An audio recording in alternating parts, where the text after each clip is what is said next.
Gone are the days I used to dress all successful. Hard were the times I spent away from home, reaching out to a warm little being.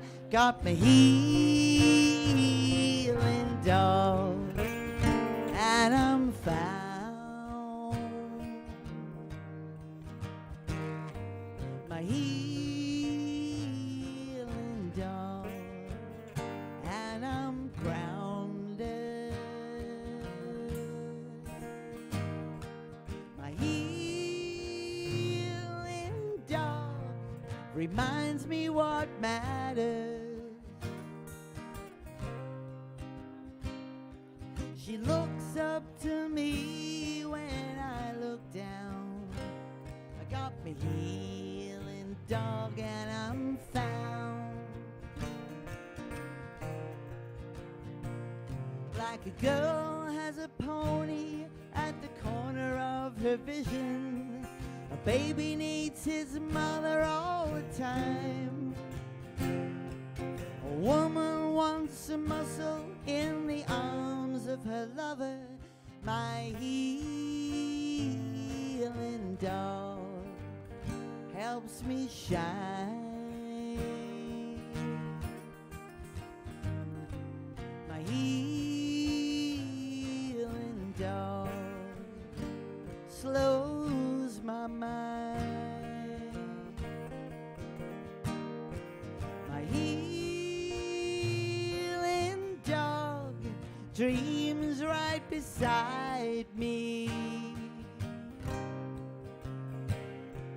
We understand each other when the sun goes down.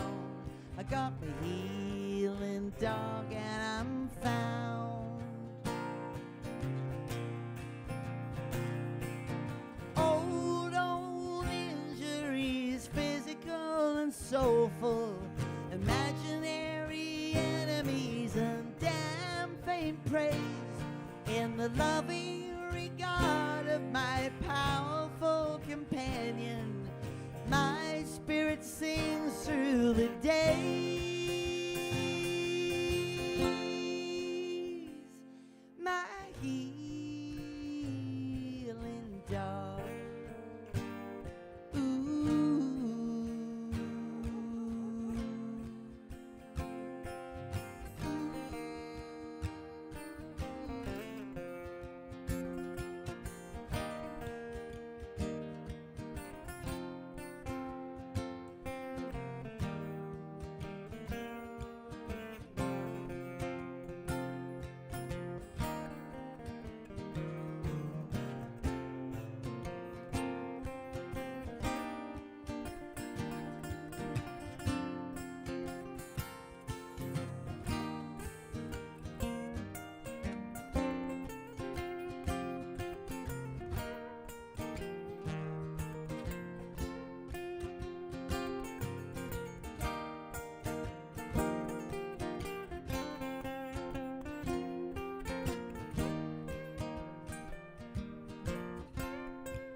Thanks, lovelies. I believe it's time to start making your way towards your seats, and the next part of the event will begin. So Please do come forward and take your seats. We'll perform a little longer while you're getting there, but time is money, as they say. All right. You know, let's play some blues. Play some what? Blues. Some blues. Blues. All right, do you remember that Please Don't Talk About Me When I'm Gone song? You'll pick it up. I remember it, yep.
Alrighty, good evening everybody.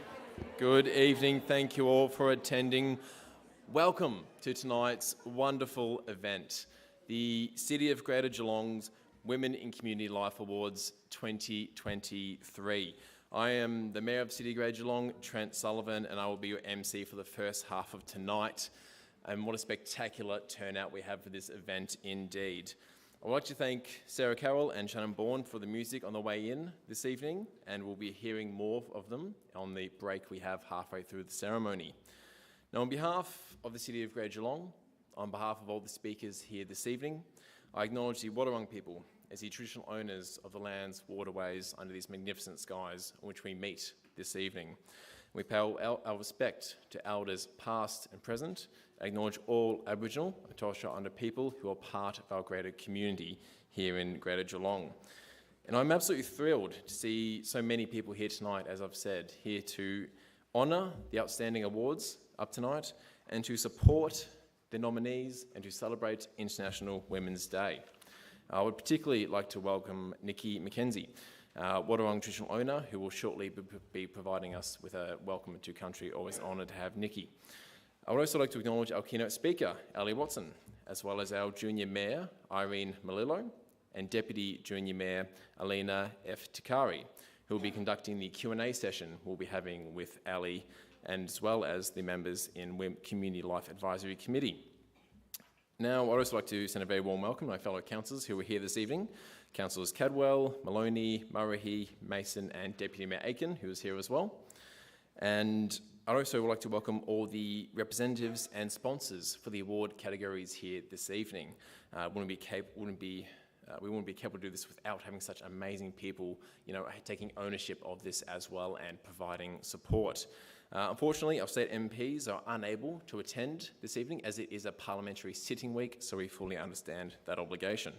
As you will see in the program here tonight, we have two features.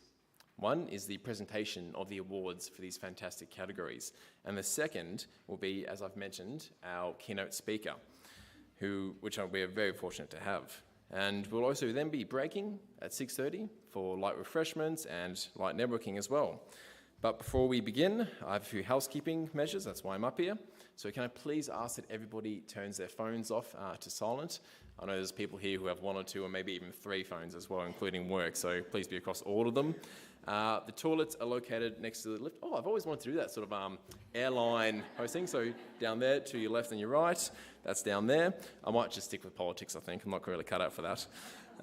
If anybody requires use of a quiet space during the event, please contact our staff. You're more than welcome to use our facilities in that regard. And our staff here tonight are wearing the pink vests, so please, they are highly available and here to help. In case of emergency, you will hear an alert tone and should prepare to evacuate the building.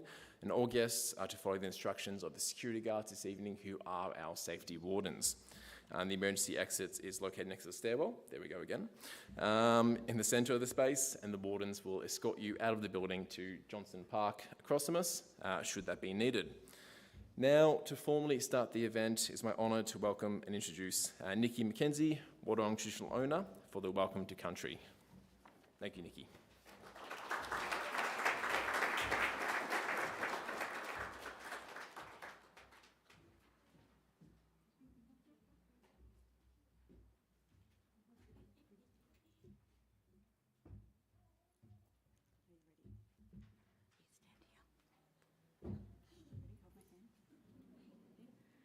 Nurwareen. In Wadawurrung language, I say, hello, how are you?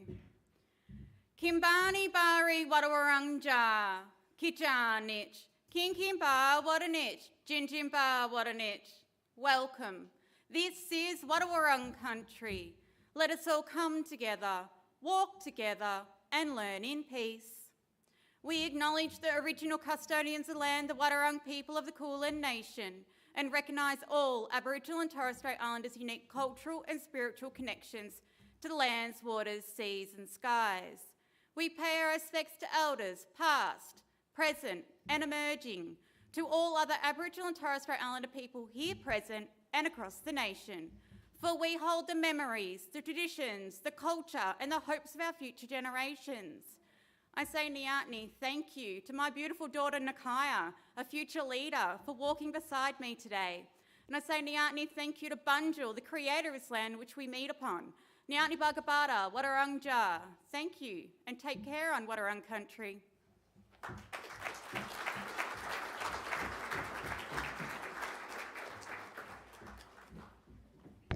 Thank you, Nikki, for that incredible welcome to country, and thanks, Trent, for welcoming us all here today. How's it going? Great to see you all. You finished off work and time to chill. Great. I'm your local councillor for the Cardinia Ward, Belinda Maloney. Hi, how's it going? Nice to meet you. I'm also the chair of the Women in Community Life Advisory Committee, and I have to say that they're an incredible bunch that I am very, very privileged to deal with in our meetings. They pull all this together. They're an incredible force of not only in their own community, but at also wrangling the submissions for tonight. So we get to see all these fabulous people and be presenting them to an award. So it's wonderful to be here. It's also a global day for calling to action for accelerating women's equality. So well done to all of you for being here, especially the men in the room. Well done to you, because it's kind of a bit, you know, one of those things that my dad was like, I'm not coming here because, you know, it's women's business. It's like, hang on, man. Everything is, you know, we're all striving for equality, right? And as a woman, I've worked in IT extensively, and that's a very male-dominated field. And I feel like I just keep going for those sort of roles. But it's really interesting to see that we're going to hear from Ally Watson, who is talking about cracking the code, which is a theme for International Women's Day 2023, which is innovation for gender equal future. So Ally will be talking about, I guess, women transitioning into tech roles, and can't wait to hear from that. Also, I think there's a lot of glass ceilings and breaking the code in other areas as well. In the past, I've endeavoured to, I wasn't really good at sport as a kid. I was just a very uncoordinated person, as my mum will attest to in the audience there. Hey, Mum. I just fall over my own shoes. But there's a lot of areas in sport where there isn't equality for women, and back when I was a kid, we didn't have football and all those things that we do now. So what a time to be alive. How exciting. And innovation in all areas is a big driver for change. You know, we want to make sure that we're doing a better job than what we were yesterday. What does that look like? For the current moment, you know, it looks like embracing new technologies. Some of you are all over chat GPT and all sorts of things like that.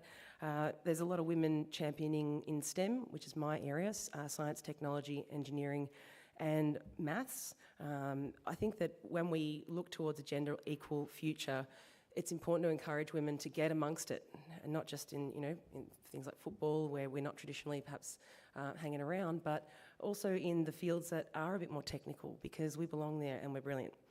I believe over the next 10 years, Geelong is going to be not only booming population-wise, and we're often hearing what's that going to look like and how do we shape the face of Geelong, and I'm very privileged to be a part of that. I think that Geelong is going to become a hub for technology, transportation and logistics, and I'm going to hopefully help to make that happen. And I think that our school-aged kids coming up in the world today are going to be paving the way for our community's success. And I think that the annual Women in Community Life Awards are really, well, it's not only my favourite day of the year, but it's my favourite event on the city's calendar for the whole of the year, because we get to celebrate women who often go unsung. You know, how many women do you know who just do tireless work, you know, huge bodies of volunteering and doing the things that probably no one else would do, and they don't ask for any help or any recognition. So tonight you're getting some. So we're looking forward to hearing about you and the wonderful things you do in our community. We also want people of all genders to be equal, respected, and feel safe as well. Really important. And in order to reach this goal, what are we going to get up to? Well, women's achievements need to be valued and spoken about and adequately recognised. And from the looks of those divine boxes over there, there's something exciting in there for the recipients. So throughout history and even today, there's so many cases when women's contributions go unsung.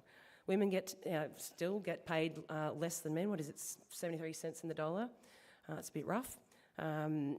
Also, according to recent stats, although women were 51% of the workforce, we represent only 34% in key management positions. And I found this out recently. I'm on the board of Motorcycling Victoria, I joined up because I wanted to get more women into the sport. So if any of you are thinking about getting a motorbike, come and see me after this. All right, it's pretty fun. But I was speaking to the board, and they were saying 8% of women are their members. So that's a bit drastic. Let's pump it up a bit. So in all different facets of life, we need to see more women participating and getting amongst it. Also, amongst not only management positions, political positions. 50 men have been named Australian of the Year compared to 16 women. What's going on?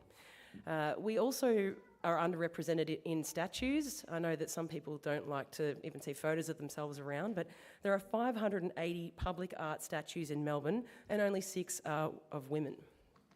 So we can kind of see that the legacy, maybe people have just gone about recognising men. Time to get some women amongst that. I agree. For those of you at home, Simone in the audience, who's an incredible addition to our Women in Community Life Advisory Committee, had mentioned she'd like to see someone with a disability recognised in a statue and a woman. Okay, all right, we'll see what we can do. Mayor, well, hopefully we can leave that one to you on the to-do list. No pressure at all, right? We'll come back next year and see how it's going. Now, from these stats, it's unbelievable, and it's clear to see some balances needs to be restored. And I guess that's all we're really asking for. And the Women in Community Life Awards make some headway for highlighting the amazing women that are kicking goals in our community and busting through glass ceilings in our region. On that note, up the back there in the lovely green sweater, we have Jenny Wills, who is the chief legend at the Women in Local Democracy, or WILD as they're known as, here tonight. They've got the table right at the back near that suede green couch. They're a local network of incredibly just phenomenal women who are looking to restore that gender balance in local politics. And I'm really excited to have been a part of that. And I think that they're going a huge way towards really creating gender parity in local government. It's often something that we don't necessarily extend ourselves to do. We're happy to scoot around and make the cuppers and make sure everyone else is doing all right, but we don't often get up into those positions because we think that maybe we're stepping on the toes of someone else. Some other woman or some other man who could probably do a better job than just taking a back seat. So we're hoping to get more candidates at the next council election. So if you're thinking about that, if you want to get into local politics, and some of you are going, oh no, not me, that's cool. If you're not a front of the stage kind of person, which I'm not, but I don't know what I'm doing here, so that's all good. If you're thinking about getting into politics but you don't want to be the front of the show, you want to maybe support somebody in there coming up as a candidate, let us know and get in touch with the Women at WILD. Also, there's a leadership program that's about to kick off on, I think, the closing April 14th. Jenny, give me a thumbs up if that's the case. There's a leadership program called Women Leading Locally, which is a really scaffolded and guided approach to helping integrate women to local politics, because it's a bit scary and you can't just nosedive into it like I did. We also have a role to play in changing attitudes, in particular discriminatory attitudes, behaviours, systems and structures. Now, as someone who's made a recent foray into boxing as a sport, which is male-dominated, you can't really go around clanging people's heads and saying, hey, get into shape and change your attitude. There's a different way that we can go about it. So perhaps calling out behaviours that we don't want to see perpetuated. There are 23 women tonight who are not only exemplifying the strength, courage and compassion that requires leading that change. We want to raise their profiles up and amplify their voices so that they can be heard.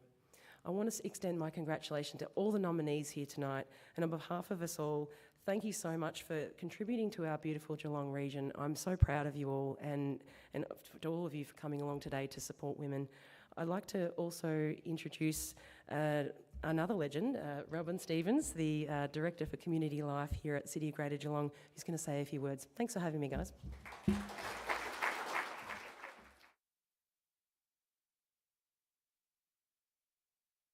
Councillor Maloney.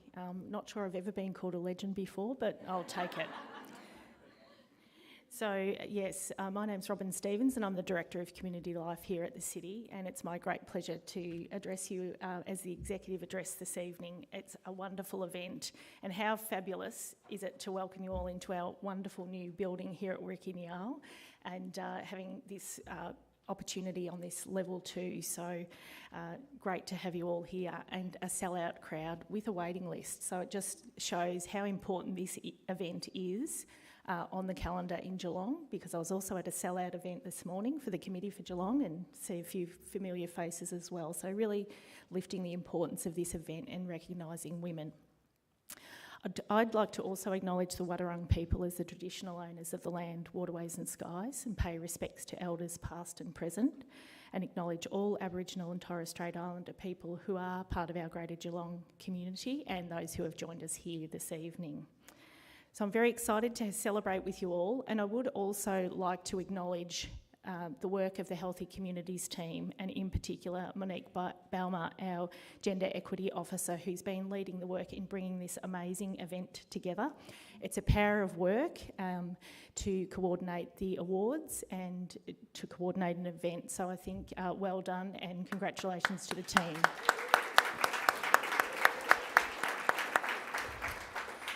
Importantly, this event is a recognition of the city's commitment to gender equity, both in our community role through the Healthy Communities team and through our organisation in our strategy, people and performance team. So we are recognising and advancing gender equality in our workplace. The work we do covers many areas, programs and services across youth, and it's great to have our Youth Council members here tonight, sport and recreation, and we're seeing a significant increase in sport participation across traditionally male-dominated sports such as football and cricket and the like, and seeing that increasing participation creates some challenges for us in terms of provision of assets and facilities, but it's wonderful to see. Services that we offer, right from early childhood through to aged care. So predominantly female-dominated industries that have had an increase in profile through the COVID pandemic, and recognition of the importance of caring professions that have traditionally been dominated by women, probably traditionally underpaid and under-recognised to the value that they provide to the community. So it's great that we have a role in those. Community safety, public space design, arts, housing, and of course community leadership. So I'm very proud as an officer at the city to say we're championing gender equality in the workplace. And while our gender audit showed we still have a little way to go, we have a 4% gender pay gap this far. This is far below the Australian-wide gap of 13.3%, or of the national public administration sector at 7.3%. So we are taking action in this space and recognising the importance of equality for women in our employee base. We have an enterprise agreement that is outstanding in its gender equity provisions, including superannuation, paid on or parental leave, unpaid leave, and a key area where women have been left behind in the past. Work to advance gender equity and women's rights must occur across all sectors of our community, which is why collaboration is so important. And on that, I'd like to thank the Women in Community Life Awards organisational sponsors, because without them we couldn't achieve what we're setting out to achieve tonight. So as Councillor Sullivan mentioned, the MPs are sitting this week, but State Member for Geelong and Parliamentary Secretary for First Nations people, Christine Cousins, is a sponsor of an award. And while Christine's unable to attend, her representative, Georgia Lee, is in attendance tonight, so welcome, Georgia. Women's Health and Wellbeing Barwon South West, Soroptimus International Geelong, Zonta Club of Geelong, GMHBA, Barwon Health and Committee for Geelong. We thank you all for your sponsorship and partnership in these awards. I particularly want to mention the leadership of Women's Health and Wellbeing Barwon South West, who are forging a partnership to prevent violence against women and promote gender equity, and that's called Respect 2040. And it's my pleasure to acknowledge Emma Marnie and Hannah Colgrave, who are here with us this evening. So thank you for your fabulous and ongoing commitment to the work in this space, which is really tough. These awards would also not be possible, and nor the success they are today, without our fabulous Women in Community Life Advisory Committee. They volunteer their time and provide valuable advice to Council in all areas of women's participation. And we've made a lot of policy decisions, impact on programs and services through their contributions, and I do acknowledge each and every one of our committee members for their ongoing work. and also being a driving force in the awards, which is really important acknowledgement tonight. So that's all I'd like to share with you this evening. Thank you so much for the time, and I'll hand back to the Mayor, Trent Sullivan, and congratulations to all our nominees.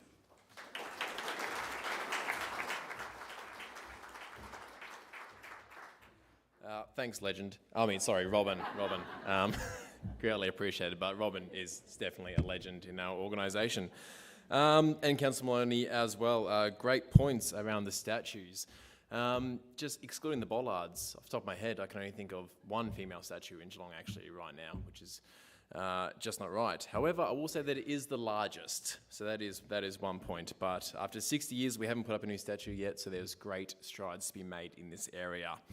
And quite correct though as well that the state government has a 50-50 goal for local government, for women in local government democracy, and that's something that the City of Greater Geelong is also subscribed to. We have 11 councillors, so it's going to be difficult to get right down the middle, but I'm sure if we see 6 get up in 2024, it'll be a spectacular achievement or more. However, at a region for Geelong, we are actually an incredibly progressive part of the world. In the federal level, our representatives have been 50-50 split male-female since 2013. We currently have 75% of our state-level representatives are women, and they are fantastic advocates for our region. The Geelong Manufacturing Council, a traditional male-dominated industry, the CEO and the chair of the board of directors are great female advocates for our region as well. So there's a lot going on in this region, which is very much we should be proud of. But to start the formal proceedings is what I'm here for right now. And for the first award presentation, we have 23 incredible women nominated for the awards tonight, and every single one of you truly deserves to be a winner in your own right. With such high calibre of the nominations, it was an incredibly difficult job for the selection panel, which consisted of members from the Women in Community Life Advisory Committee, the sponsor organisations and council staff. It was incredibly difficult for them to narrow it down, the winners of these categories. The nominations were assessed on their contribution to the Greater Geelong community in terms of for their contribution to gender equality and their contribution to the award category itself for the City of Greater Geelong that they were nominated. And as we read out the nominees for each award, please refer to your programs for further information about each nominee. Each award winner will receive a beautiful Coolamon from Wotherong Glass, which are always spectacular, a photo portrait, and a $500 gift card as well. This year, we also have another special gift for all nominees, which is a ticket to an exciting gender equity forum, which will be held in Geelong this coming July, where they can hear from cutting-edge speakers on women's rights. And if anybody else is interested in this forum, there's information on the table at the back of the room as well. But now to the awards. The Women in Community Life Award for a First Nations woman is sponsored by the State Member for Geelong, a Parliamentary Secretary for First Nations Peoples, Christine Cousins. I would like to introduce Georgia Lee, Elected Officer for Christine Cousins MP, who will present the award on behalf of Chris, who, as we said, can't attend due to the parliamentary sitting schedule. Georgia, please.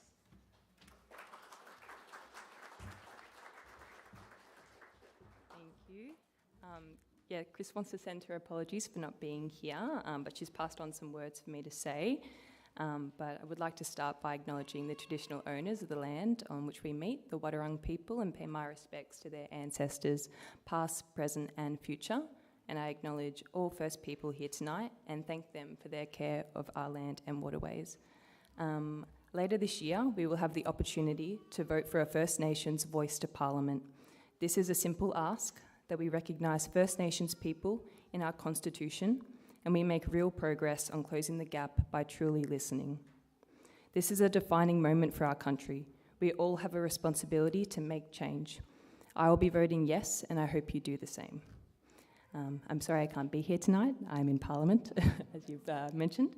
I want to thank the City of Greater Geelong, particularly the team that has organised this significant event, this annual International Women's Day event, acknowledging and honouring women in our community. I am proud to provide the First Nations Women Award, and I take no part in selecting the winner as it's just too hard to decide. Congratulations to all of the nominees tonight, and happy International Women's Day.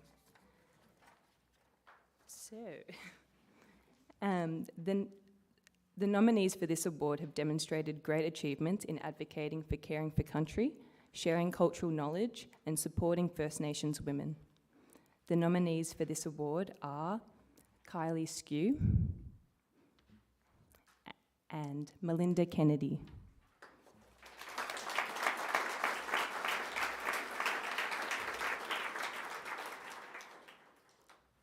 And I am pleased to announce that the winner is Melinda Kennedy. Congratulations.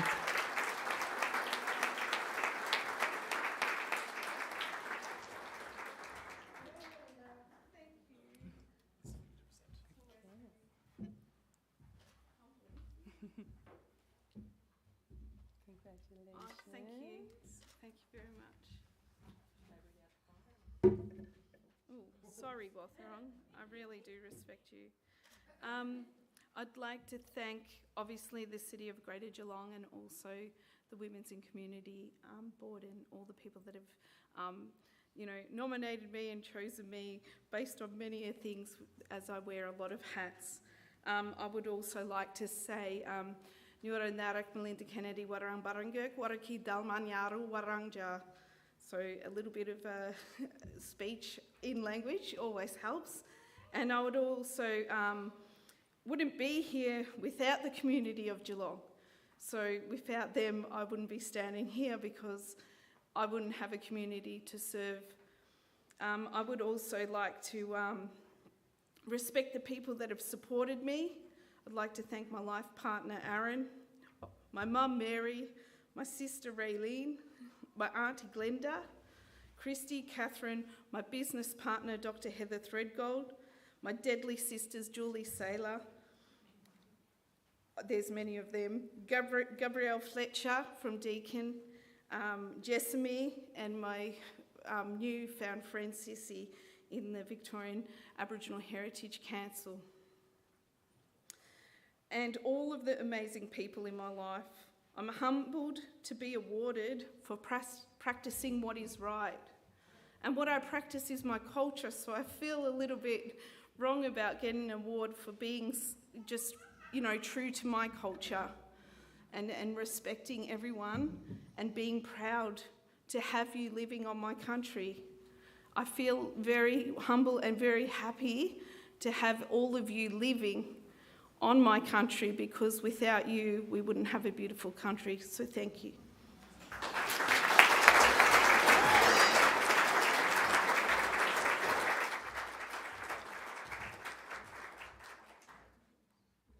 Melinda, I feel like I shouldn't be reading out your bio. I feel like this might be best place for you, but Melinda Kennedy has contributed to the Greater Geelong community through her roles on the Ministerial Advisory Committee for the Waterways of the West, the Barwon Environmental Advisory Committee, the Victorian Aboriginal Heritage Council, and her work at Deakin University in Naikiri. The Geelong community has greatly benefited from her educational work in caring for culture and the environment. Melinda has contributed to promoting participation, representation, and leadership for women and girls, and has modelled determination in reaching her goals as an academic, business owner, and respected traditional owner. Thanks and congrats.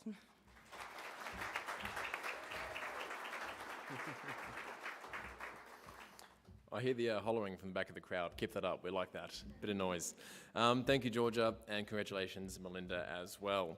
I would now like to introduce Emma Mahoney, CEO, and Hannah Colgrave, Regional Facilitator from Women's Health and Wellbeing, Barwon Southwest, to present the Women in Community Life Award for Innovation for a Gender Equal Future.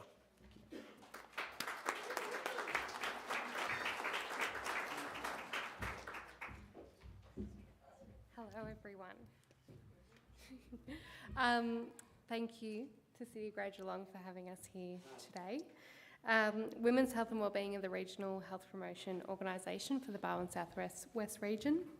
We are committed to intersectionality, gender equality and best practice health promotion. Our role is to improve women's lives and ensure women are healthy, safe and can access all of life's opportunities. We're incredibly proud to be here tonight and be sponsoring this award because the heart of our work is women and gender equality. and we strive to celebrate the achievements of all women, including those change makers who are redefining innovation, creating new social, economic and cultural codes for a gender-equal future. By embracing innovation, new technologies and advancing women's skills and knowledge in STEM, we can strive for change and accelerate our progress towards gender equality. The nominees for this award are Linda Dundaroo, Nikita Nichols, Jessica Wynne, and Megan Rovers.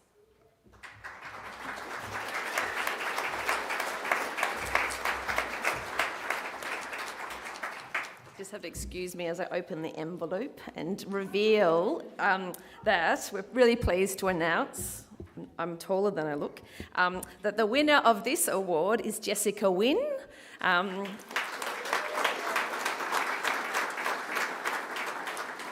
Jessica's unable to be with us this evening. She will be here as soon as possible. So what I'd like to do is read out her short bio, and when she arrives a little later, we'll make sure that we acknowledge and congratulate her. So just briefly, and what's beautiful is once I read this out, you'll understand when she's running late at work, it looks a little different to me tapping away at a computer in the evening. So Dr. Jessica Wynne is the inaugural Women in Surgery representative on the panel of junior doctors at Barwon Health. Working closely with her mentor, Jessica helped to establish the role to encourage women and non-binary doctors with a surgical interest to train in Geelong. In her urology research, Jessica has applied a gender lens to improve outcomes for women and to demonstrate the need for more women in surgery. She is an emerging leader, an innovative thinker, and outside of medicine, Jessica volunteers for Zonta International, Day of Girls International and Rotary. So here, Jessica. Thank you.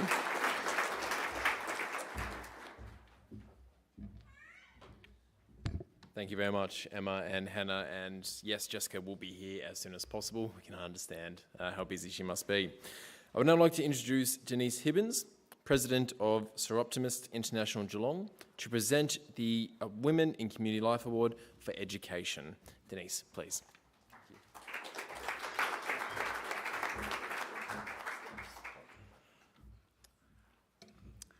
Wow, isn't this fantastic? Opportunity to recognise women's contribution to the community, and it's great to see everybody here. Seroptimist International Geelong is part of a worldwide volunteer organisation. We work to improve the lives of women, girls and children. We don't discriminate the boys who might be kids. This work occurs both locally and globally within our communities in many different ways. Seroptimists are a non-government member organisation represented at the United Nations. Excuse me, I have a frog. Seroptimists seek equality, peace and international goodwill for women and children. We are sponsoring this award as it's a message of hope, compassion and life improvement. It's an act that can make a difference to lives of participants now and into the future. The nominees for this award are Linda Dundaroo, Izara Saim, Nikita Nichols, Kate Lockhart, Azadir Doosty, Vicky Perrott, Jess Brotigan and Linda Cusworth. I am pleased to announce that the winner is Izara Saim.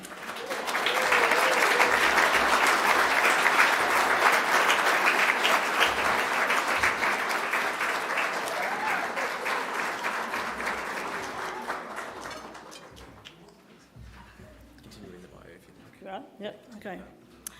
Izara works at Cloverdale Community Centre, where she has created and runs the Wellbeing Team and the Lotus Kitchen program, empowering migrant women experiencing family violence.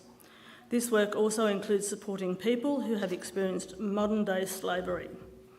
The Lotus Kitchen provides a safe environment for women to come together to share and to connect, while cooking healthy meals for the community and learning English at the same time.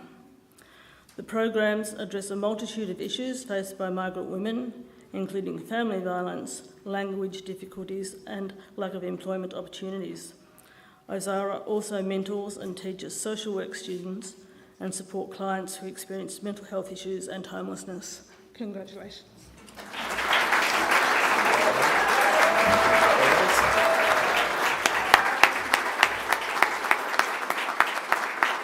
You good?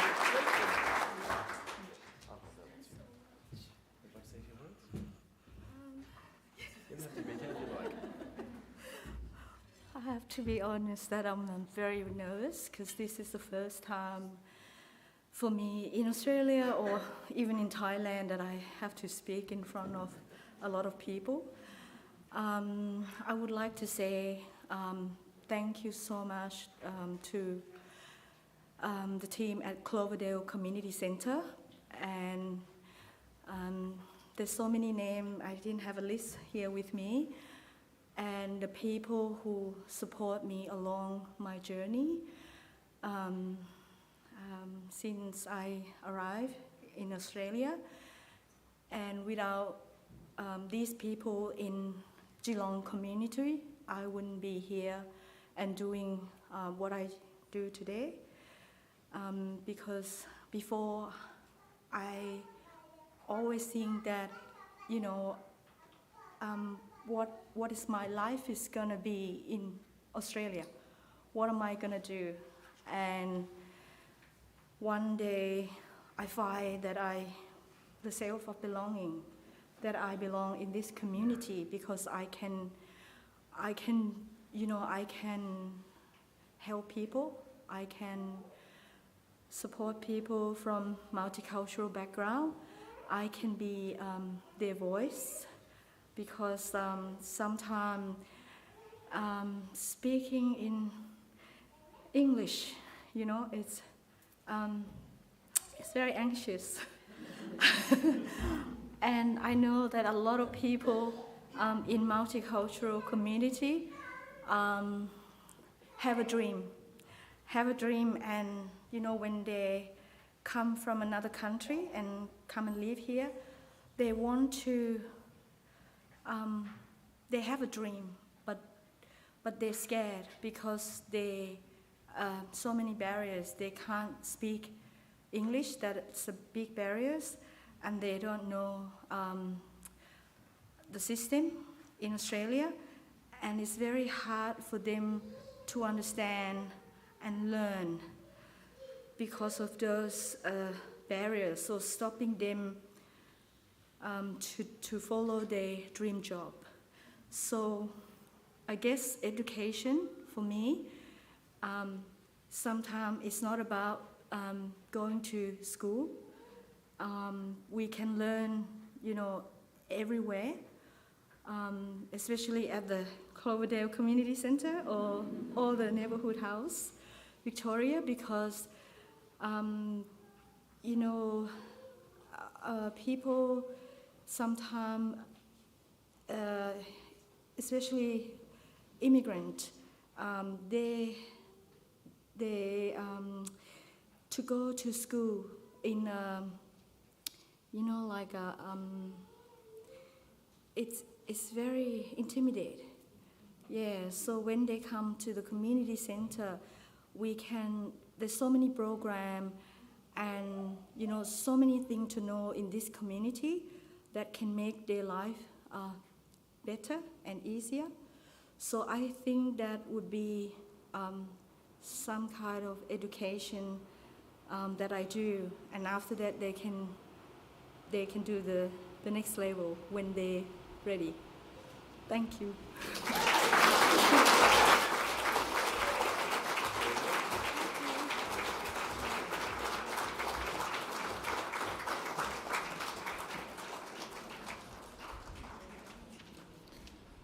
Thank you very much, Denise, and congratulations again, Izara. That's, for somebody who says I don't speak in public often, that was incredibly well spoken and from the heart.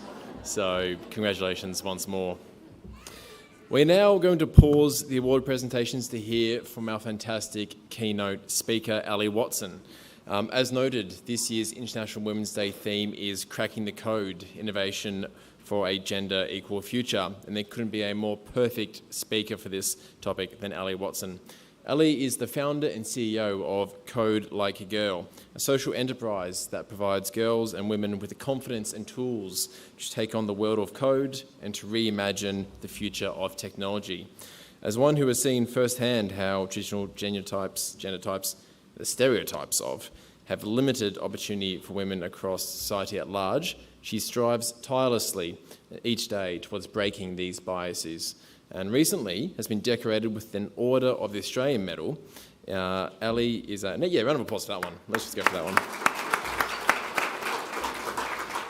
Ally is a multi-award-winning social entrepreneur whose heartfelt motivation is to create innovative learning environments where every woman from any background feels included, inspired, and capable to take on the world of technology. Welcome, Ally, please.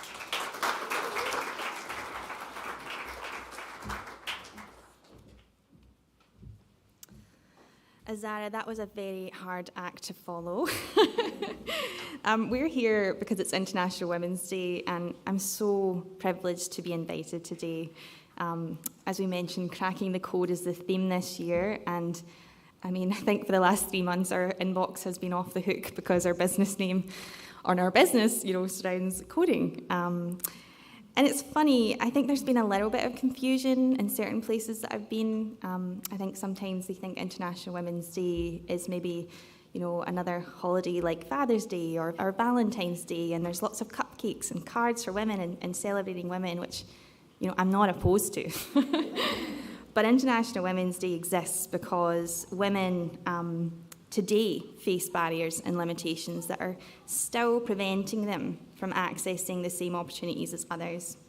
International Women's Day is really an opportunity for us to draw attention to the unique experiences and challenges that are faced by women, particularly those who are marginalised and have intersecting identities. It's an opportunity for us to call out and recognise, address some of the systemic barriers and inequalities that really are preventing women from reaching their full potential. So I really couldn't think of anywhere else I would rather be today than right here in this room with all of the real work, the real impact, the community and the people that made it happen. So really, really appreciate the invitation. Because I know that when you're doing the hard work of creating social change, it's exhausting. It's absolutely relentless. And for some of you in this room, the problems that you're trying to solve and endeavouring to close the gap on, they may never get solved in your lifetime. But we owe it to future generations to never let that be the reason that we give up on these issues. So I urge all the nominees tonight to really take a moment and reflect on your recognition tonight, to sit proud and visible with your award and nomination, because it's your visibility that really can be the catalyst for change. And so I want to share my story and hopefully the importance of representation. 8 years ago, I started my social enterprise, and many people know what Code Like a Girl is. You can sort of guess from the name a little, but not everyone knows how it all began. And so I want to share that story with you in light of this year's Cracking the Code Innovation for Gender Equal Future. I was introduced to coding at the age of 19. I was an art school reject. And honestly, journalists asked me, what inspired you, Ally, into technology? Who inspired you into technology? The truth was, I was desperate. It was a plan B. I remember walking into my first computing science class like it was yesterday, and there was a sea of men, lecture bench of rows of men. And, even the lecturers were men, the lab assistants were men, the course books that they gave me to learn were authored by men. And in that moment, I learned one truth. I learned how easy it is to think that you can't do something when no one around you or no one ahead of you looks like you. Was I smart enough for this degree? Was I strong enough to endure The social dynamics of being a minority in the class. Did I deserve to be here? These were all the things that were going through my head. And it's quite common for people, young girls, not to consider a career in engineering or computing. Only 4.7% of young girls consider a career at a young age in the engineering and computing field. And here's the thing, and you've probably heard this one before, especially today, but you can't be what you can't see. And so what do we really mean when we say that? Research tells us that girls are more likely to self-identify and create their identities using adjectives. Boys tend to talk about themselves using verbs, what they do. And what I glean from that is girls, they want to be someone. They need real, tangible role models, people that they can aspire to be. And so when careers lack real models, what I find quite inspirational and hopeful is that media and fiction can actually step in. Has anyone ever heard of the Scully effect? So the Scully effect, if anyone remembers the 90s, the X-Files, the Scully effect was this interesting phenomenon where there was a spike in STEM enrollments because of this fictional character, Agent Dana Scully. She was this loyal, cool, smart medical FBI agent. Who didn't want to be Dana Scully? I certainly did. And so we need to continue positive role modelling in the media, at awards, even in fiction, because it works. Celebrations like this work. They increase the visibility of women. And we have years of undoing to do, decades, of negative stereotypes that have really led to generations of women with limited beliefs around their intelligence and abilities. Now, you may not know this, but I think often when we think of computer programmers or coders, we think of the Zuckerbergs. But women actually were some of the first programmers. In the 40s, software engineering or computer programming was actually seen as quite administrative, and the hardware was where the men were. But, technology boomed. I don't know if you heard that. It really took off. And so, at the time, a lot of women didn't work.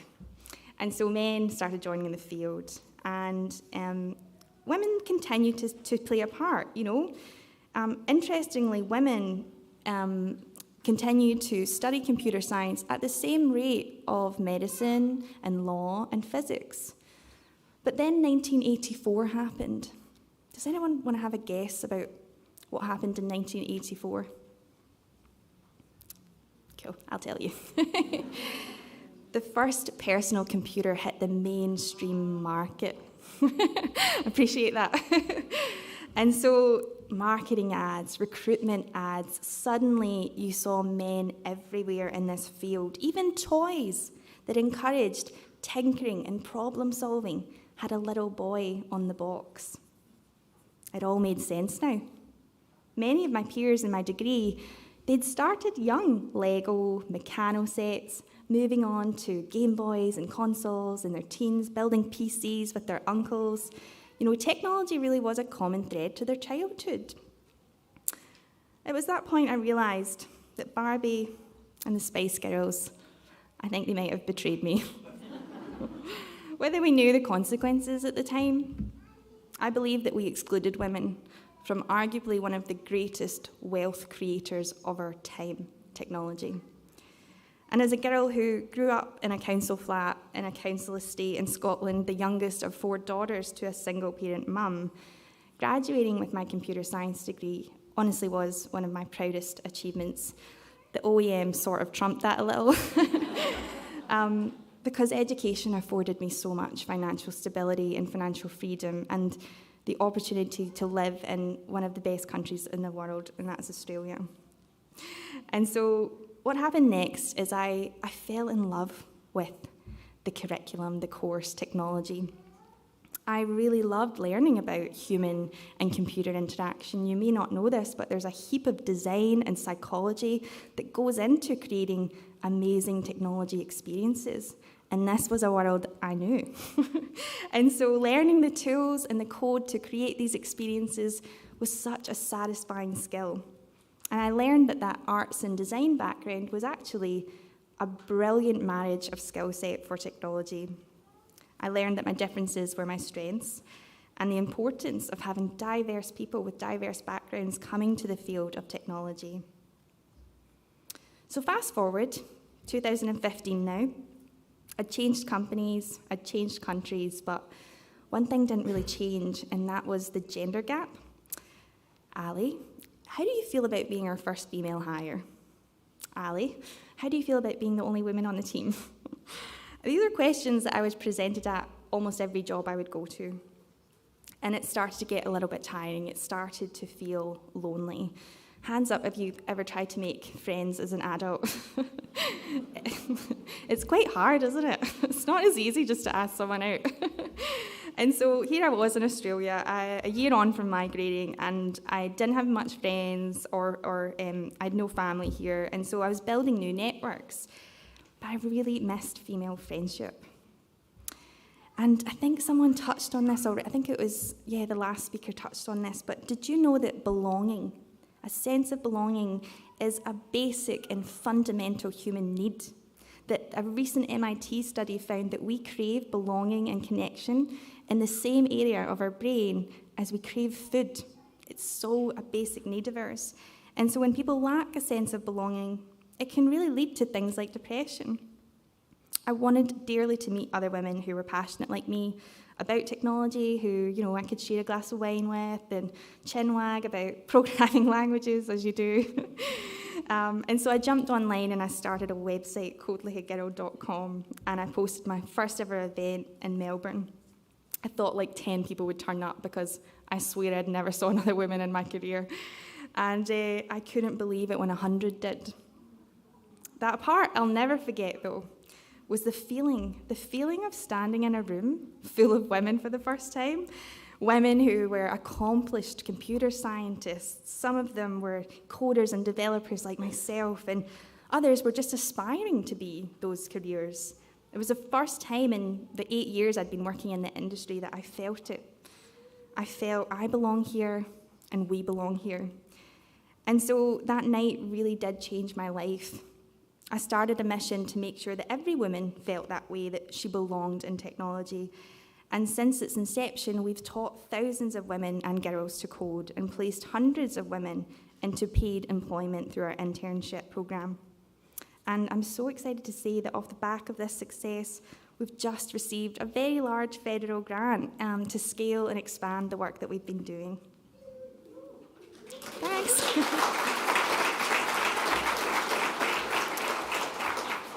And I think that speaks volumes. There's so much at stake if we do not address this gap and the diversity problem in tech, because women, men, and non-binary people, their needs are so uniquely different.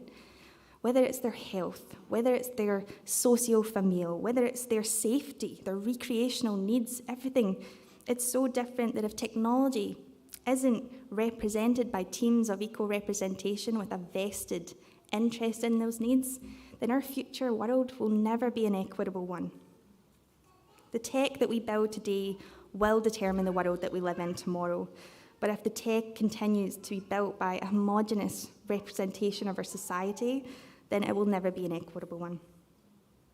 Now, it's quite hard to tell all of the things I want to say about gender equality in such a short speech, but I hope that what I have said has given you, reasons to stand proud today when getting on, this fairly intimidating stage, and feel grounded in the fact that there's something bigger at play here when it comes to your visibility and public recognition. So I really look forward to hearing from all of the other people in the room and the nominees and awardees tonight, and would love to say thank you for having me.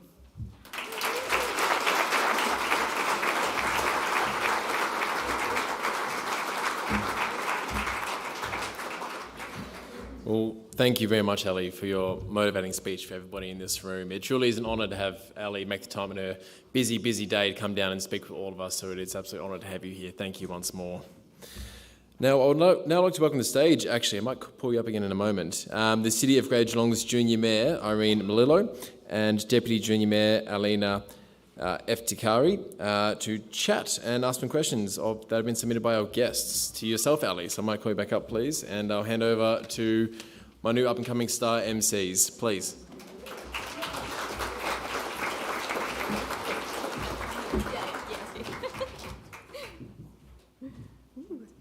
Exciting.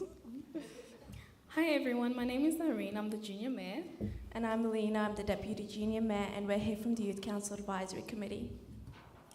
We're excited to be here tonight talking with Ally Watson. Thank you, Ally, for that inspiring speech. We have a few questions to ask you, submitted by the audience members in the room.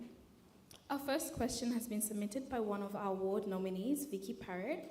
Vicky asked, can you tell us what attributes will most assist young women to succeed in the IT industry? Oh, that's a very good question. And I think what I'll speak about is we have an internship programme, and women join our internship programme from all walks of life and all different backgrounds. We actually have quite a lot of migrant women that come through our programme. Often they face discrimination. They'll come to us and they'll say, oh, Ally, I've applied to like 100 companies and not heard back anything. And it's unbelievable. I'll look at their CV and I'll realise this woman has taken 5 years out maybe to be a mother and a carer, but she'll have a degree from her home country and she'll have heaps and years of experience from her home country. And struggles to find work, which I think, is a common story. And these women, they succeed so well in our internship, and the attributes that they have are, it's their attitude. They want to work, they want to be part of this workforce. They ask questions, they're curious. A lot of the time when interns get offered a permanent role, we ask for the feedback. We thought, what tell us about her? And it's usually nothing to do with the coding skills, to be honest, even though those are great and strong. It's about the person that she is, the experience that she has had. A lot of the students that come to us don't have much experience, much coding experience, but they have heaps of life experience, and they're such an asset to the companies that they work for. So I think it's about attitude, and I think it's about relationship building, and I think, what we can do is provide them with that support to really motivate them and keep them going, but it's all them. What a great answer. Thank you, Ally, for that. Our second question for you, Ally, is from Carmen Marlowe. Carmen would like to know, do you think we're anywhere closer to not needing to celebrate girls in STEM spaces the way we don't celebrate men? Oh, I can tell a woman wrote that one because I think a lot of us don't like to be on stage or like to have the centre of attention. I think that we are a long way from that day. I think for a long time all we did was celebrate men, the statues. And so it hasn't been very long that we've been doing this for women, and I think we've got a very long way to go. We are not seeing the representation. I think it was the World Economic Forum. Out of the 8 jobs of tomorrow, only 2 have reached gender parity, and the rest have severe underrepresentation. Seeing and celebrating women and raising their profiles is at this point the only thing we can do that we know works and we know makes change. So as uncomfortable it is to sometimes stand on stage and accept awards and be that visible role model, it really works. The Scully effect. When I was having some of my darkest days at university, I remember watching Legally Blonde for the first time. And weirdly relating to the character so much, thinking, I can do this, Elwoods can do it, I can do it. And so, I cannot underestimate representation and how much it matters, whether it's fictional, whether it's real. And so I hope that we do continue to celebrate women. International Women's Day, it's not a Hallmark holiday, it's a campaign, it's an awareness piece, and sadly, we still need it. If anything, let's amplify it and make it into a week, which, honestly, this feels like a week. Thank you, Ally. We hopefully get closer to that. Our next question is from Mahnaz Khan. She would like to know, how can women become involved in coding later in life? Where do we start? Oh, that's a really good question. And actually, the Tech Council of Australia recently uncovered that women after 25 are more likely to think about a career in tech than they were prior. And they didn't say much else than that, but I'm going to interpret that a little bit more. I think it's because women who are older, they may be in jobs that have limited opportunity. We know that the digitalisation, automation, the disruption of the labour market, unfortunately, is going to impact women massively because some of the industries that we dominate are at risk. And so, totally forgot the question. Oh yeah, I remember it. Later in life. But women who are later in life in their careers, they've had experience, they've met more women, they've seen more role models, so they're starting to think, maybe this is for me. And honestly, if my message today is it's never too late. It's never too late to switch to a tech career. There are so many alternative pathways in now. I don't know if you know this, but we have a massive shortage of technologists, and women and diverse gendered people are a hugely untapped resource that we really need to bring into this field. And so women who are a little bit older, they have the confidence to endure what it's like to be a minority, and that's not always going to be the case. I do think eventually we'll reach a better place where it's not going to feel like you're a fish out of water or the oddball in this group. But I think older women bring that confidence and bring that, as I was saying with the internship, they bring that life experience, which is so needed to what I think is quite a youthful workforce tech. So please don't think you're past it. There's lots of alternative and accessible pathways in. I'm going to do a shameless plug, but we run a school and we know that women weren't socialised from a young age to learn about tech or tinker with tech or learn it at school even. We think about all the classes that kids have today, coding and classes and things, they've got it good, but unfortunately we're still seeing girls opt out of it. But there's so many older women who wouldn't even consider it because they're thinking, I didn't have it at school, I'm not a digital native, I didn't grow up with it. But we try and make our courses really accessible, so I'd really encourage you to check them out. Thank you, Ally. You made some great points there. Hopefully that inspires some of the guests here tonight. Beautiful, thank you. That's all our questions for tonight. Thank you so nice much. One. I'm off the hook. Thank you so much.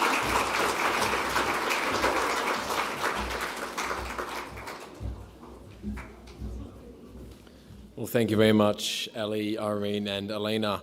That was a fantastic conversation to bear witness to.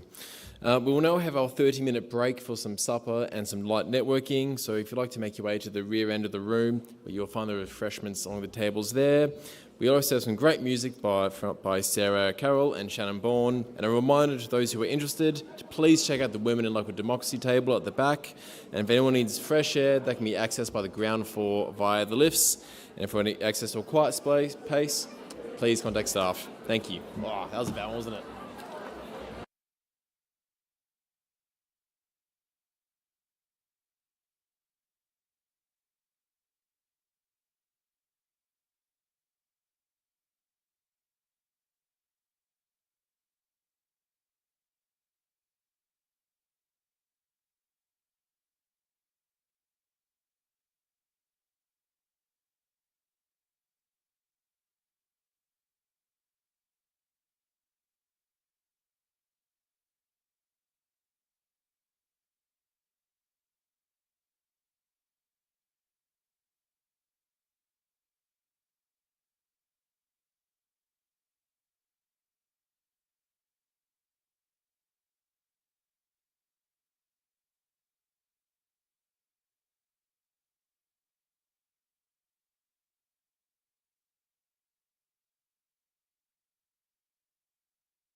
Alrighty, I'll ask people to start taking their seats once more so we can get going for the second half of this fantastic evening.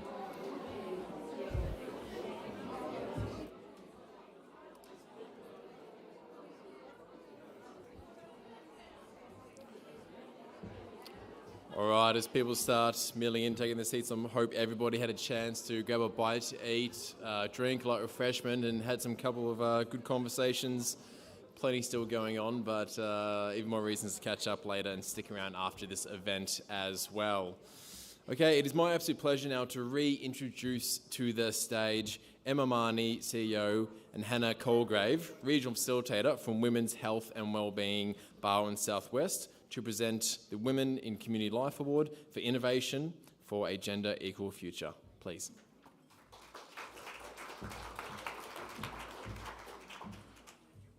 What a great delight. We are absolutely thrilled to sponsor this award, and most beautifully, may we recognise Jessica Wynne. Congratulations, Jessica.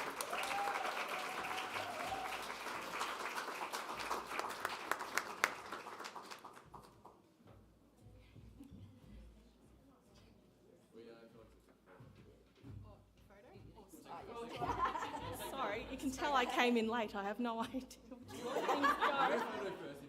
Oh, okay.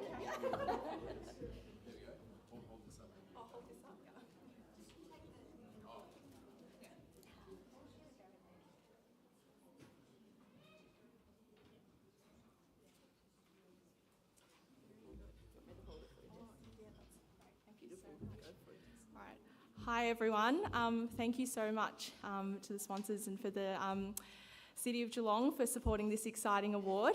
I guess I'll just make this brief and just thank all the people that have welcomed me recently into your lovely town. I think it was mentioned in my bio that I do a little bit of work with Zonta International. I do also a bit of work with Days for Girls and also some work at Rotary. And part of why I do it is because I'm very interested in the things that they do, but also because coming to a town by yourself when you're going to spend most of your time in a hospital and work all the time, it's really important that you find your networks. And almost instantly joining wonderful groups in the community means that I get to be part of a sort of an accelerated friendship. I mean, I met some of the Zonta girls are here tonight, and it was almost like a family reunion coming to an event like this and seeing a familiar face. So I'm very grateful, and I'm very grateful to the community for supporting health and for encouraging us women to pursue any career in any medical specialty that we hope for. Thank you. Well done, beautiful one, Jessica.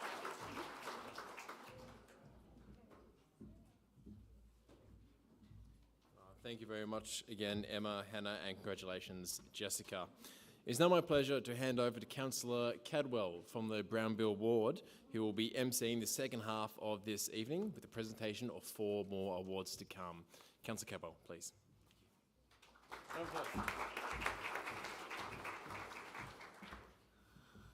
Thank you, Mr. Mayor. I appreciate that welcome, and I'd also like to acknowledge my fellow councillors, some of whom are sitting in the room today.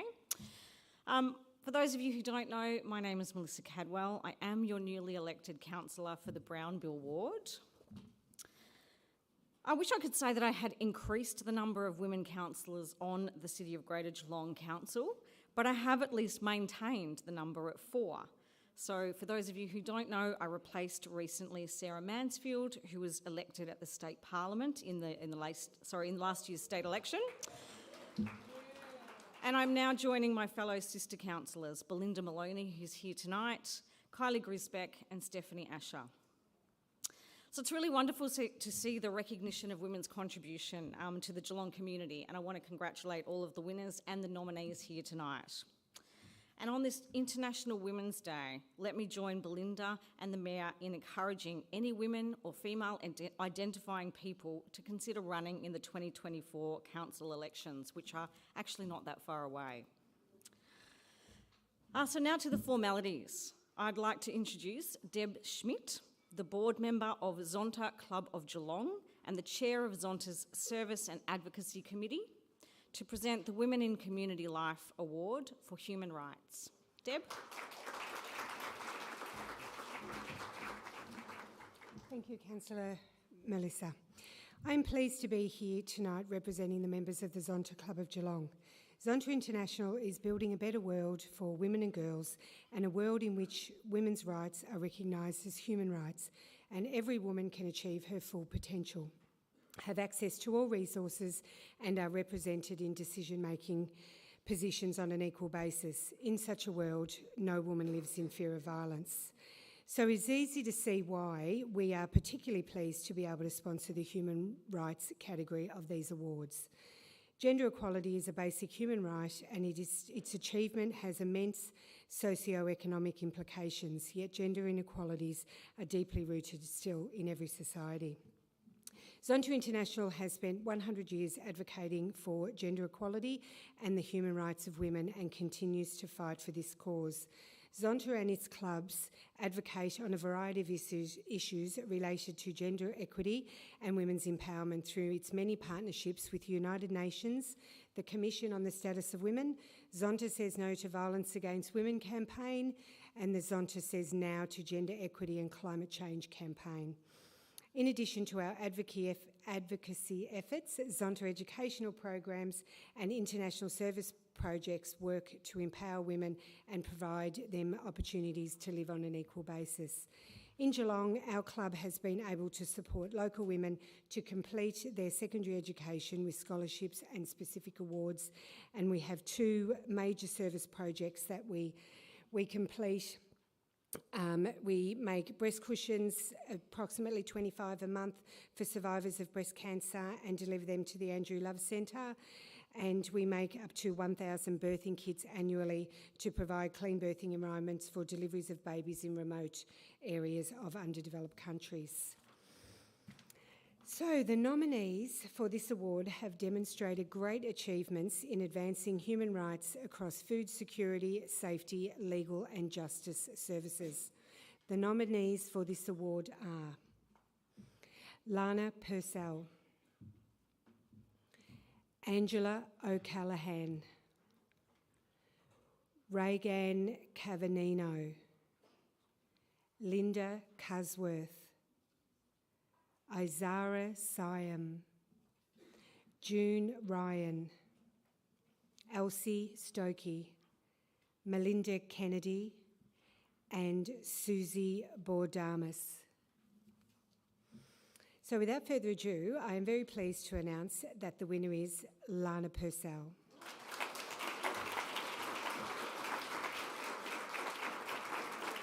As the co-founder and CEO of Feed Me Ballerine, Lana Purcell promotes the basic human right of food security, enabling people in need to access healthy food with dignity and respect.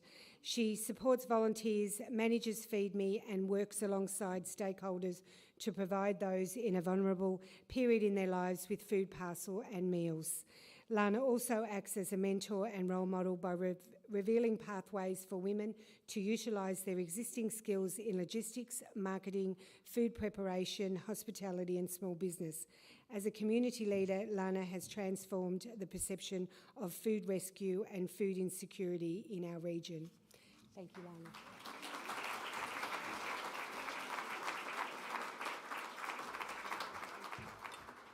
I really don't know what to say. I'm really not expecting that. So thank you, Zonta, for sponsoring this award, and thank you to the City of Greater Geelong for recognising women doing work in the community when they don't really want to be put in front of people showing that they're doing the work in the community, which is me.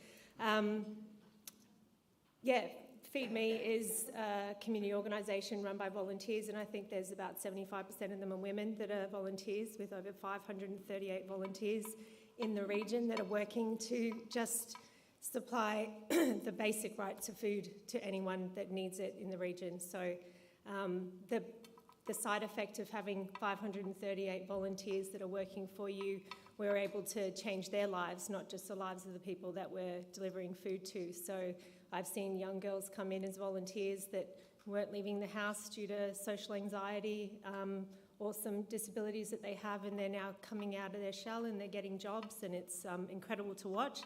I didn't think that I would receive an award for a basic human right, but that's what I've done, and I'm proud to represent them all, but they're the ones doing the work in the community, not just me. So thank you very much for your...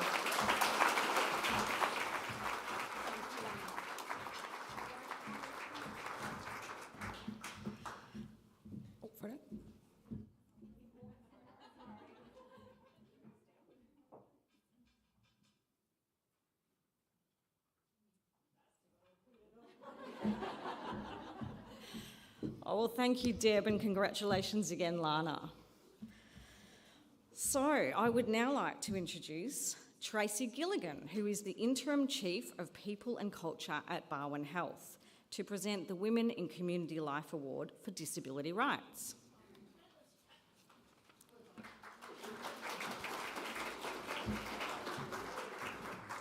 Oh, good evening, everyone.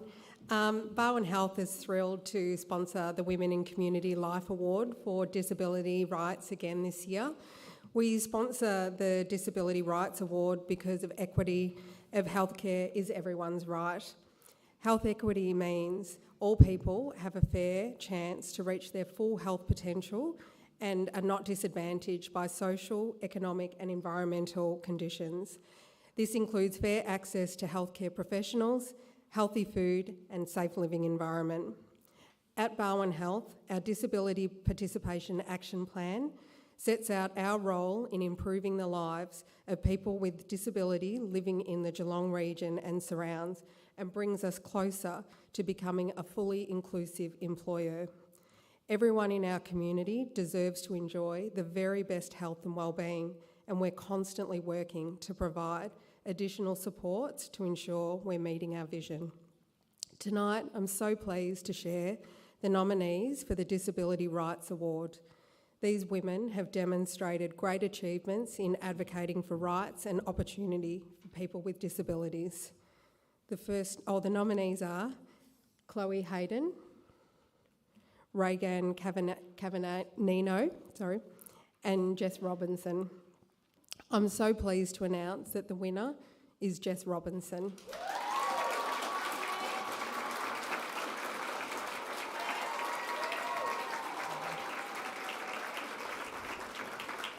Jess Robinson is the director and creator of Baked by Us, a cupcake cafe business in central Geelong.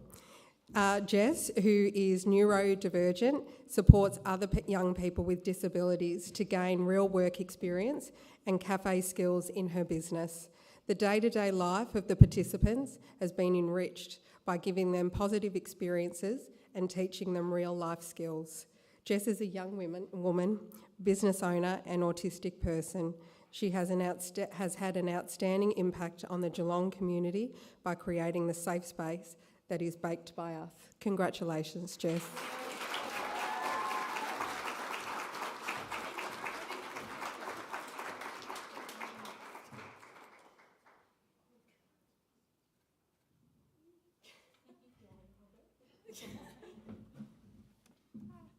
Sorry, I think a lot of us are winning tonight. I'm really nervous, so if I sound a bit shaky, that's why. Okay. So I just wanted to say thank you, first of all, for the Geelong community, because I've always said this, without the Geelong community, Baked by Us literally wouldn't be where we are. A lot of our, basically, where we get all of our money to do what we want to do comes from the Geelong community. I think that's really important to acknowledge. I would also like to say thank you to the team at Baked by Us, so all of the participants and their families and the support workers who work at Baked by Us that have helped us all create the most inclusive and supportive workplace. We opened 3.5 years ago, and I truly didn't think it was possible to work with such an amazing group of people that we all uplift each other every day. And I also just wanted to take a minute to mention that while I'm super grateful for tonight, I think I'd be doing a disservice to myself and to what I stand for without acknowledging the barriers that I've actually faced from the Geelong Council. For at least the last year, we have faced so many barriers, and I feel like all of my concerns, complaints and requests for change and action have fallen on deaf ears. And that's really hard to say because I want to be a really active member of our Geelong community, but I feel like the odds are stacked against us in that way.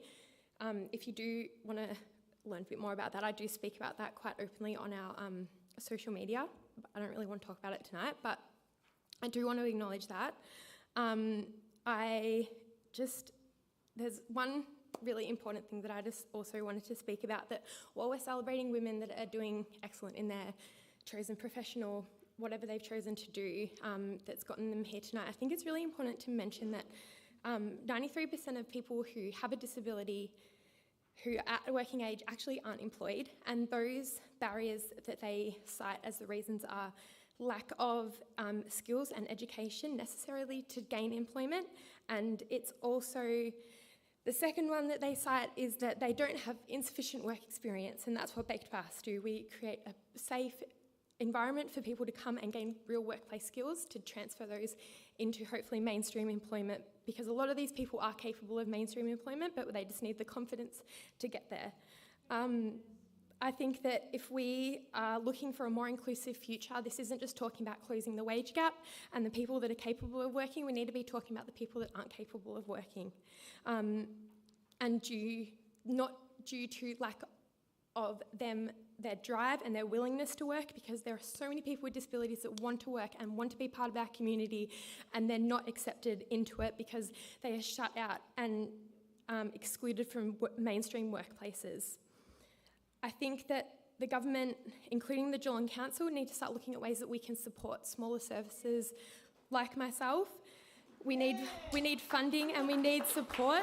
I feel like this last year, all I have done is advocate for Baked by Us, crying and screaming out that we don't have enough funding and that we are at risk of closing because we don't have the financial aid available. Like I said, if we want to be a truly inclusive community, I think that these are the things that we need to be talking about, not just uplifting the people that are at the height of their chosen profession. Thank you.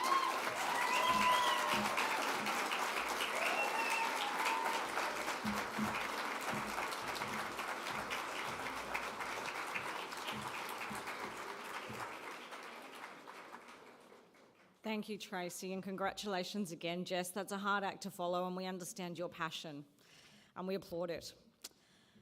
I'd now like to introduce Julie Hunter, the Treasurer of the Committee for Geelong, to present the Women in Community Life Award for Climate Action.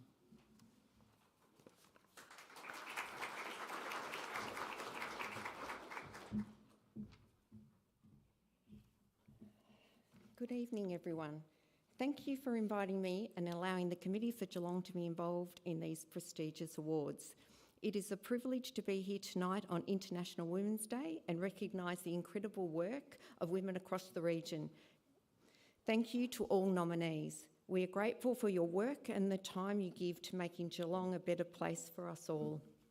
At the Committee for Geelong, we work to design Geelong's best future.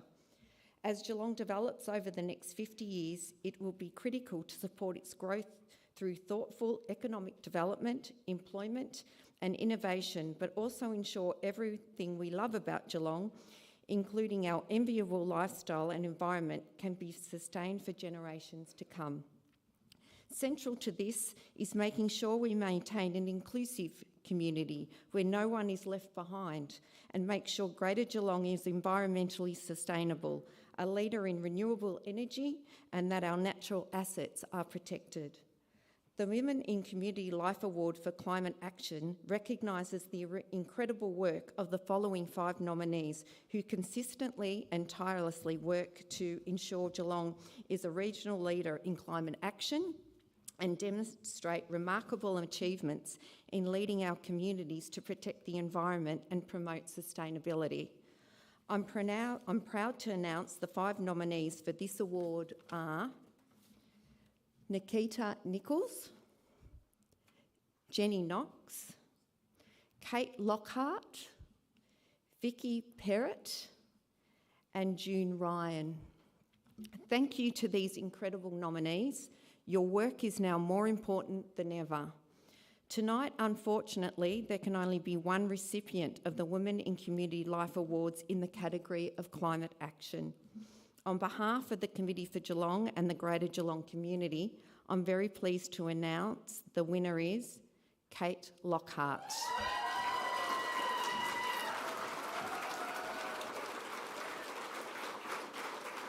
is she? Oh.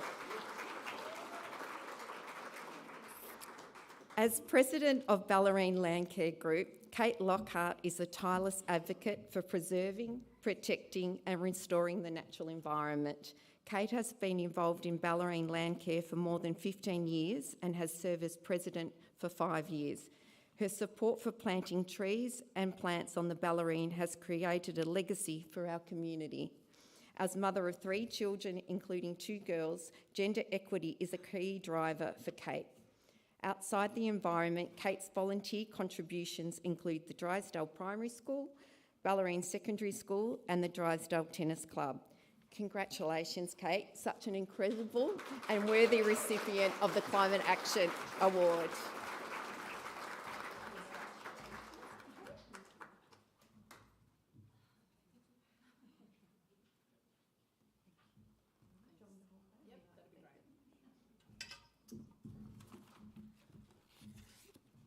Wow, thank you. Congratulations to all the nominees. Thanks for your tremendous contributions across our community to make our place, our region and our planet a better place.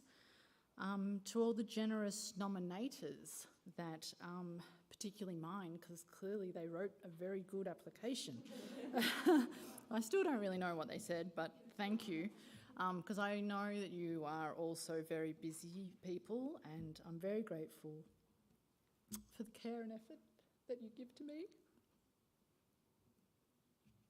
and your efforts to do something else for someone else. So thank you to those people.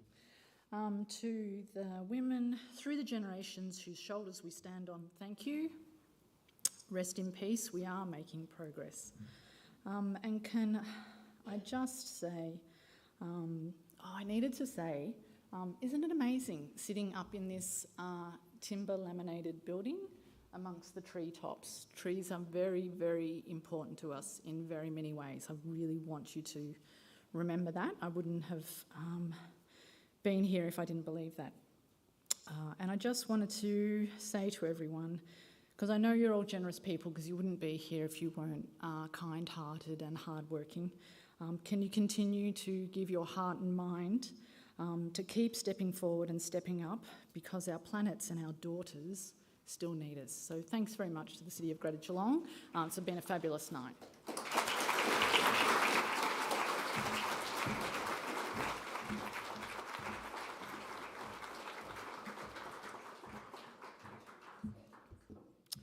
So thank you, Tracy, and obviously congratulations, Jess. There's been a lot of passion shared tonight. I'm not averse to crying. I cried on my first opening speech in the chamber. If you are familiar with that, I think tears are an acceptable thing.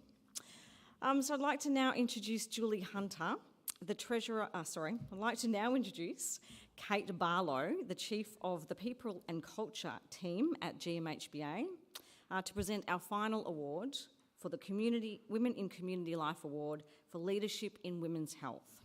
Kate?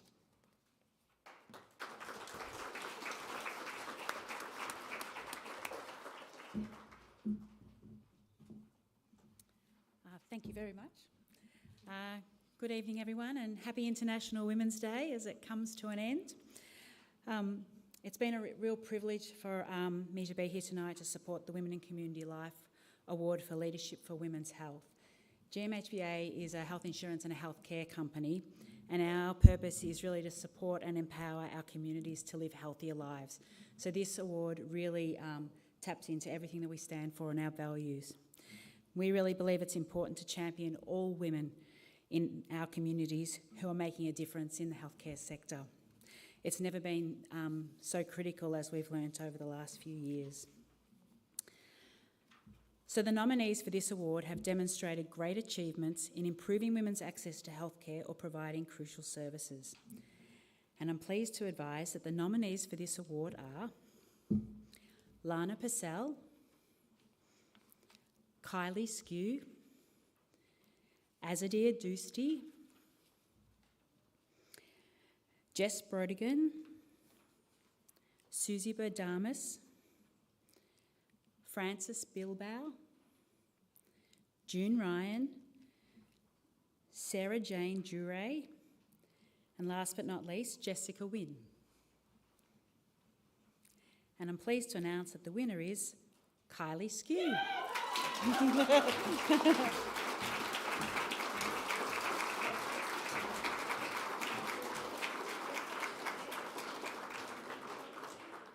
So Kylie Skew is the inaugural manager of Kalara Geelong Indigenous Women's Hub in Corio, supporting First Nations women to access employment and support services, including women who have experienced domestic violence.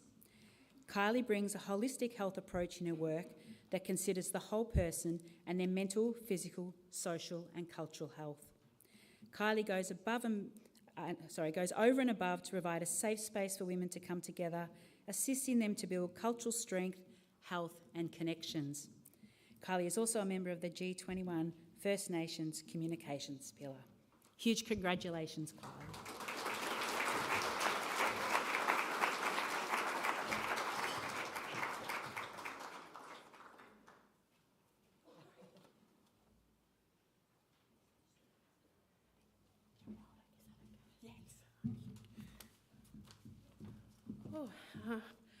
I really wasn't expecting this.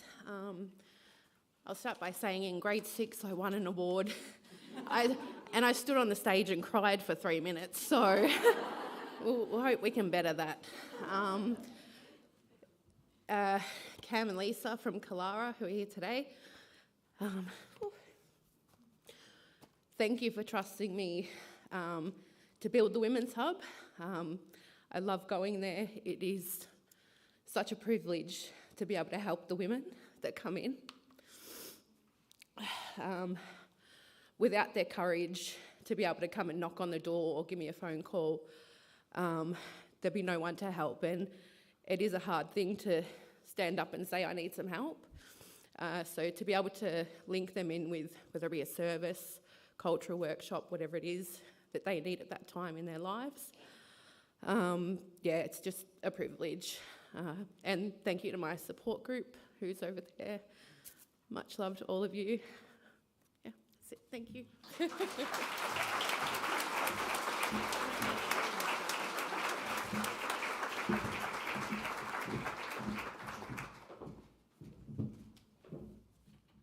Well, congratulations, Kylie, and thank you, Kate, for presenting that award, and thank you to Councillor Cadwell for emceeing the second half of the ceremony.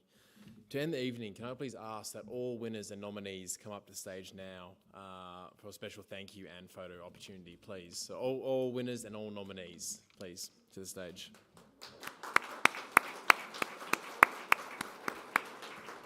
This is to emphasise that all nominees are worthy of recognition, and we have a small gift for everyone as well.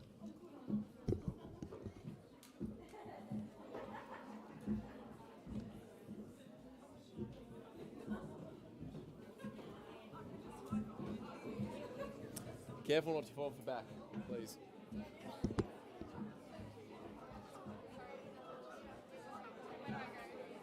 on, everyone. Yeah, well, I mean, we're going to do a photo. Are we going to do a photo now? We're going to do a photo now with everybody?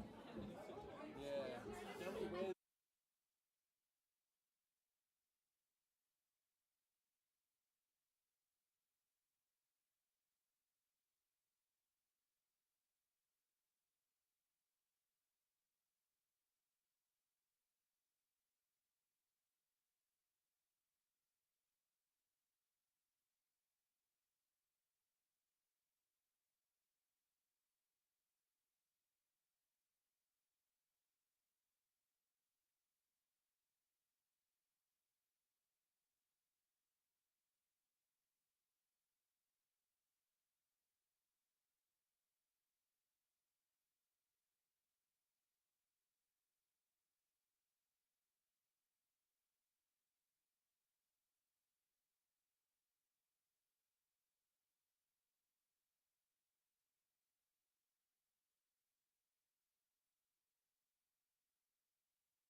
Excellent. Whilst I have you all still standing there for one moment, I just want to emphasise to everybody that thank you all for the amazing work you do in the community in lifting up your voices. You are, intentionally or not, role models for everybody in the community, and I ask on behalf of City Grade Geelong and the council that we thank you for the work that you do, and we pray that we enable you to continue to do so. So thank you very much, and hopefully see many of the faces here next year as well. Another round of applause, please.